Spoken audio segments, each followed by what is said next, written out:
From Montana's news leader, this is the MTN 530 News. Good evening, everyone. Thanks for joining us. I'm Jeanelle Slade. Well, tonight, dry fuel and extremely high winds push flames and force hundreds to evacuate on the Northern Cheyenne Reservation. Now, the Richard Spring fire has jumped to at least 150,000 acres tonight, and fire officials say those numbers are growing every couple minutes. Now, residents in 2 subdivisions, as well as homes along the Tongue River, are loading up onto buses and into vehicles to evacuate the area. Now, the fire that sparked 3 days ago has raged all day, now impacting Ashland residents, the town itself, and the Amish community just north of there. Highway 212 between Crow Agency and Broadus is shut down, as well as Highway 39 south of Colstrip. Now, the DNRC area director tells us that the 150,000 acre fire estimate is conservative. Chris Pileski says the fire is heading northeast and southeast and feels like it's moving in all directions as the winds whip through the region. He says some structures have been destroyed, but so far no homes that they know of. We've learned at least 200 to 300 people have evacuated today from the Yellow Hair and Walking subdivision near Ashland. Now, among those evacuees, Northern Cheyenne President Donna Fisher and her family. We spoke with her as she was getting her family settled into a shelter at the Lame Deer Boys and Girls Club. KT's Mitch Laggy is there now with the very latest. What can you tell us tonight, Mitch? Well, Jeanelle, as I was driving into Lame Deer tonight at about 4:30 p.m. across the highway, you can plainly notice the huge plume of smoke that's radiating from around the town. Here at the Lame Deer Boys and Girls Club, evacuees from Ashland congregated here. Organizers told me that they have enough food and supplies and all of that good stuff to hold out for quite a while. And they told me there's about 55 evacuees here right now, but that number is starting to tick up as I've seen more and more cars that have started to drive in over the course of me standing here. But the Northern Cheyenne President Donna Fisher did just come by and tell me that the shelter has lost electricity. The fire has gotten to some electric transformers that are up over behind this hill behind me here, and the shelter has lost power and they are waiting on generators to come here now. The president told me that they are working on plans currently that they might move all of the evacuees to Hardin if they can't get things situated here with the electricity at the shelter at the Boys and Girls Club here in Lame Deer. But that's the latest from out here. Janelle, I'll send it back to you. KT's Mitch Laggy live from Lame Deer tonight, where flames are burning or just near there and people are evacuating. Thank you so much, Mitch. Well, another wildfire broke out this morning north of Miles City, causing some scary moments. Thanks to local fire crews, that fire is now 100% contained. The blaze started somewhere in the area along Kinsey Road, just east of the Miles City Airport. Now, Miles City Fire Chief Bud Peterson says the flames burned about 400 acres. No structures were lost and no one was injured. Tonight, crews are now mopping up hot spots. Peterson says it's believed the fire was started by a passing vehicle, but that is not confirmed. We now bring in Chief Meteorologist Ed McIntosh. Ed, these flames, the high winds, a brutal combination. That's for sure, yeah. And the scary part is the fires are so big and they're so widespread at this point. We have so many different ones, and a lot of folks have been sending in or pictures. There you can see that one from Elton from around Colstrip, where you can see the famous smokestacks there. Jeff caught this picture around the Three Wolf Creek fire with the elk deciding it was time to just move out of the way. And we're seeing a lot of that as well around homes. Ken Carlson shared this one closer to Billings around the South Blue Creek area. And then fires also out around the Miles City area as well, where fires continue to burn up into northeastern Montana north of Glendive as well. So if you're catching some of these pictures, you can share them with us. You can use your Storm Tracker weather app and upload them to us that way, or you can also email us at weather@ktvq.com. Back with a look at the forecast in just a little bit.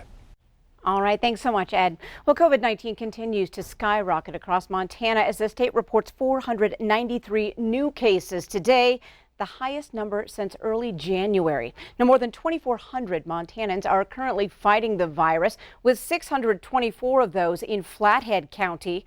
154 patients are currently hospitalized across the state, while more than 1,700 people have died since the pandemic began.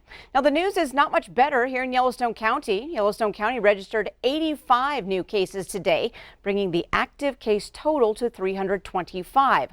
Of those, 53 are in the 2 Billings hospitals fighting the virus. 16 patients are in intensive care, 11 of those on ventilators tonight. We have not seen these type of numbers, since mid-January. Well, with a spike in COVID-19 cases, we are asking those with Metro Park what, if any, changes are in store at this year's Montana Fair. As Q2's Andrea Lutz reports, with the grandstands gone, big events with large crowds all move inside. Officials with Metro Park are getting ready for this year's Montana Fair, and you're going to find that there are quite a few changes coming to this year's events. But what's probably not going to change, it's COVID-19 precautions. That's with an increase in cases here in Yellowstone County.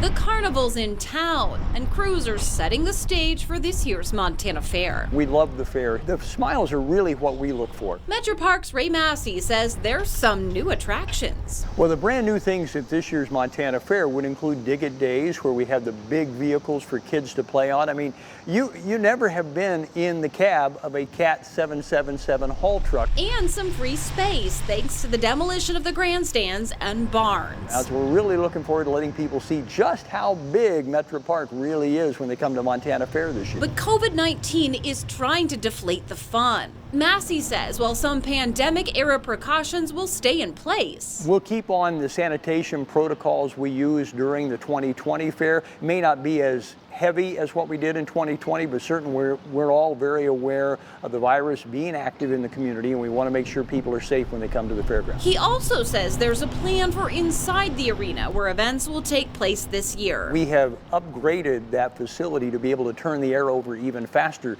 so the areas that you're in will have air moving much more quickly. Overall, he hopes this year's fair events will bring back a sense of normalcy. After what we've been through now for the past 18 months, this is the time we want to come together and enjoy ourselves and have a wonderful time at Montana Fair this year. And the fair is looking for workers, just like everyone else seems to be around the state. In fact, Ray Massey said that they'll hire between 20 and 25 new people here this year at Montana Fair. In Billings, Andrea Lutz, MTN News.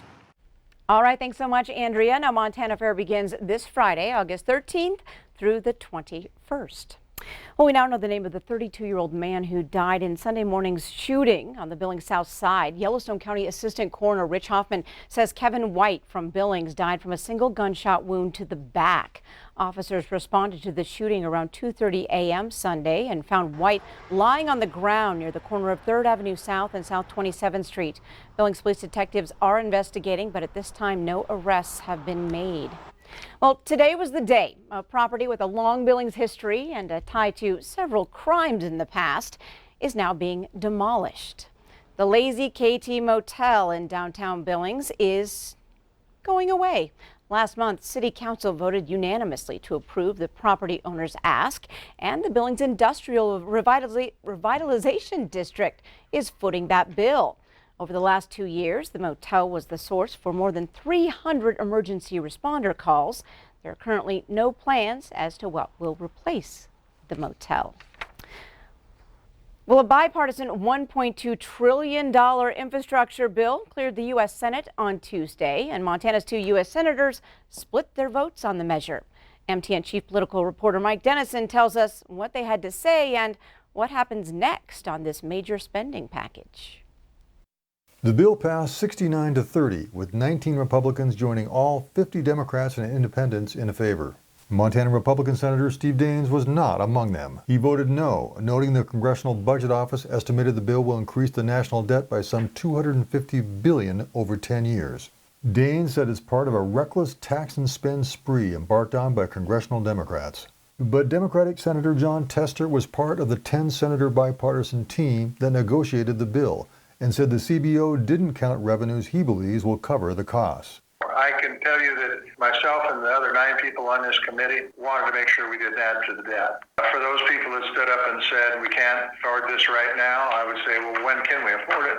Tester said members of Congress have been talking for years about a package to refurbish the nation's aging infrastructure, and now it's finally happening. That will finally provide a once-in-a-century investment in our crumbling infrastructure and make sure that we maintain our competitive edge over China. And why that's important is because China wants to be the preeminent economic power in the world. If we don't do things like make investments in infrastructure, they may well be able to do that. He said the bill has $2.8 billion for Montana highways, as well as money for bridges, water systems, airports, and expansion of high-speed internet into rural and other underserved areas. Tester also touted its investment in the electricity grid and electric vehicle charging stations, forest fire prevention efforts, and flood mitigation. Now the bill goes to the U.S. House, where Tester said he's hopeful it can pass by the fall. We also asked Republican Governor Greg Gianforte if he supports the bill and if he'll be calling the legislature into special session to authorize spending federal infrastructure money. Gianforte said the bill is not fiscally responsible, but if it passes, he can't appropriate funds without legislative approval. We'll just have to wait and see what happens in D.C. Reporting from Helena, Mike Dennison, MTN News. Thanks, Mike. Now, today, the Senate also voted 50-49 to begin debate on the Democrats' $3.5 trillion overall budget plan for the federal government going forward.